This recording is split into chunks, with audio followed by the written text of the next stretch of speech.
खुशी का रहस्य एक ऐसा विषय है जिसके प्रारंभ करने से पूर्व मुझे एक कथा याद आती है। मगध के राजा सर्वदमन को राजगुरु की नियुक्ति की अपेक्षा थी। वह स्थान बहुत समय से उनके राज्य में रिक्त पड़ा हुआ था। एक दिन महापंडित दीर्घ लोग उधर से निकले।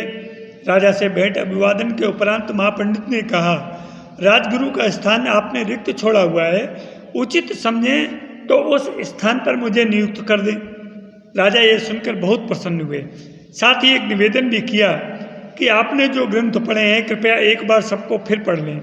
इतना कष्ट करने के उपरांत आपकी नियुक्ति होगी। जब तक आप नहीं आएंगे यह स्थान रिक्त ही पड़ा रहेगा। महापंडित वापस अपनी कुटी में चले गए और पुनः सब ग्रंथ ध्यानपूर्वक पढ़ने लगे।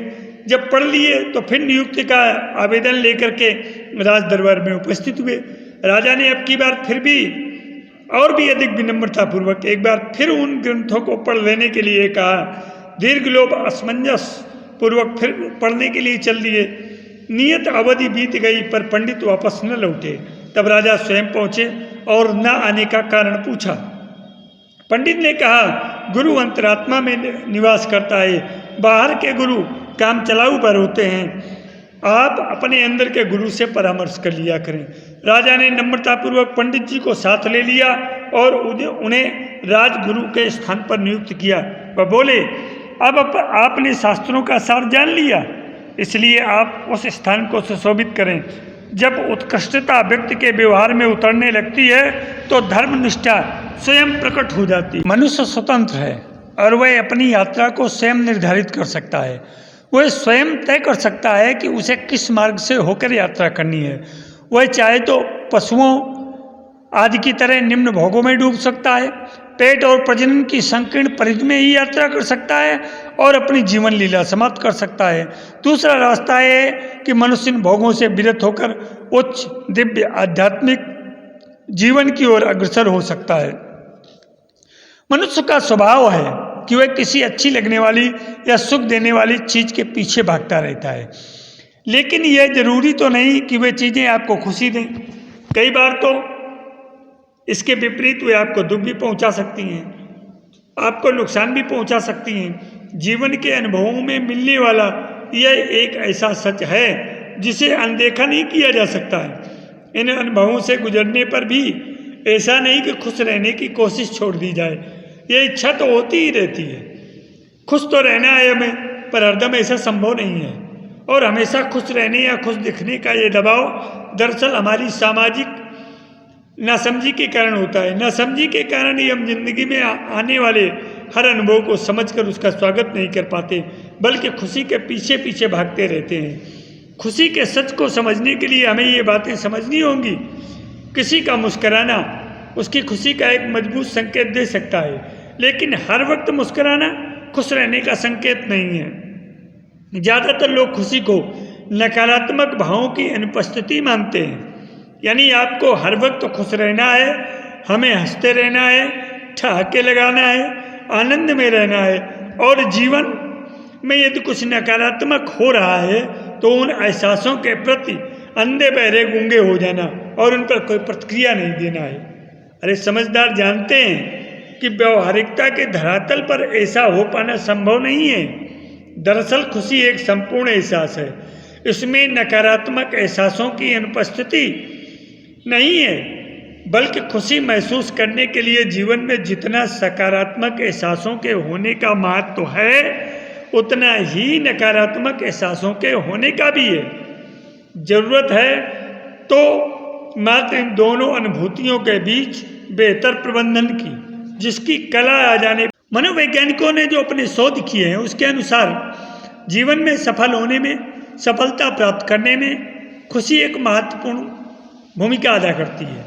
लेकिन आज व्यक्ति सफलता को लेकर काफ़ी दबाव में रहता है, क्योंकि औरों से आगे निकलने की होड़ और अधिक कमाई के लिए जुटे रहना आज इसी को सफलता का मापदंड बना दिया गया है।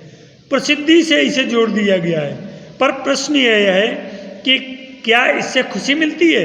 शायद नहीं। हाँ, जीतने का अहंकार जरूर आ जाता है।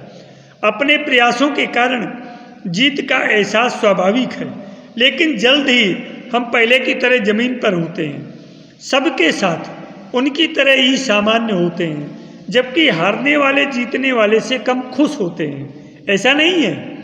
कई बार हार भी खुशी का कारण बनती है, क्योंकि वो आपको एक नई समझ, नई दिशा, नया सबक देती है। जीत की खुशी क्षणिक भी हो सकती है, लेकिन समझ की खुशी लंबे समय तक रहती है। उसका प्रभाव लंबे समय तक बना रहता है। इसी प्रकार जरूरत की आवश्यकताएं पूरी हो जाएं, तो उसके बाद अधिक पैसा या शोहरत आपको खुशी देगा, यह भी जरूरी नहीं। हाँ, आप यदि खुश रहने की कला को जान लेते हैं, तो जीवन के हर क्षेत्र में प्राप्त उपलब्धि को और भी सार्थकता मिल जाती है। जब व्यक्ति खुश होने का प्रयत्न करता है, तो मन में स्वाभाविक प्रश्न उठते हैं कि खुश कैसे हूँ, अपनी खुशी को हम कहाँ केंद्रित करें, हम किन बातों को लेकर खुश हों या खुशी व्यक्त करें। ऐसे कुछ बिंदु हैं जिनसे ऐसा कर पाना संभव है। सबसे पहले ये कि आप अपना ख्याल रखें, तन मन की सेहत का ध्यान रखते हुए समय का सदुपयोग करें। शांत मन से वर्तमान पर टिके रहना सीखें। वर्तमान में बने रहने की यह खूबी आपको अधिक क्षमता से भर देगी, काम में मन लगेगा और आप अधिक उत्पादक बन सकेंगे। याद रखें कि हम सभी एक जैसे नहीं हैं। हम सभी ईश्वर की बगिया के अपनी ही तरह के फूल हैं, जो दूसरों जैसे ही हैं तो नहीं। इसलिए अपनी खूबियों को पहचानें और संवारें। अपने जीवन में उत्कृष्टता को महत्व दें, साथ ही अपने श्रम, प्रतिभा, साधन का एक अंश ईश्वर की इस बगिया को और भी सुंदर बनाने में लगाएं।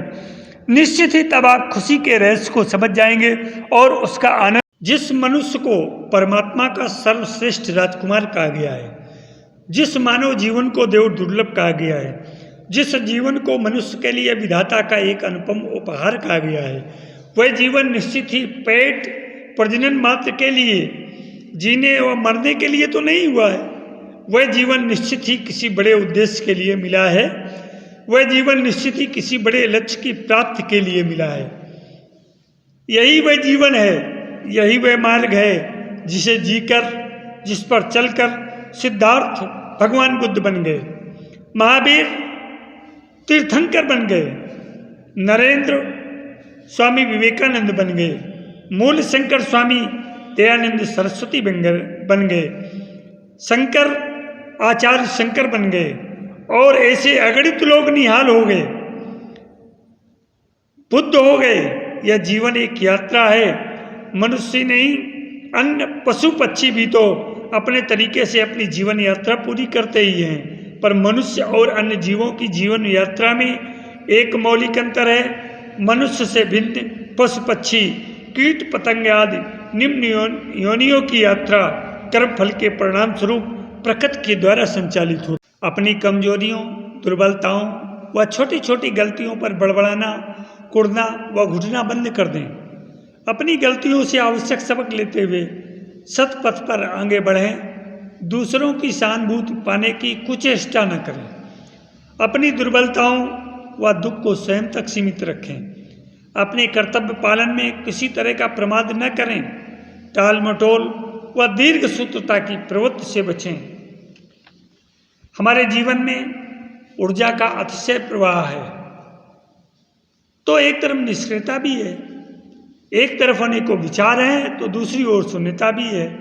ये जो व्यक्तित्व के अतिरेक हैं, इनको सही दिशा देने के लिए हमें जिन गुणों की आवश्यकता पड़ती है वो गुण सत्य ही है जो संतुलन ला सकता है, जो हमारे जीवन में खुशियाँ बिखेर सकता है। तथा मेरे पे अध्यात्म प्रेमी जिज्ञासु मित्रों, अपने जीवन को खुशियों से भरने के लिए अपने स्वयं के अंदर दुर्बलताओं, कमजोरियों पर विजय प्राप्त करें और खुशी को अपने अंदर खोजें। सफल जीवन की यात्रा के इस अंक में राजन आचार्य का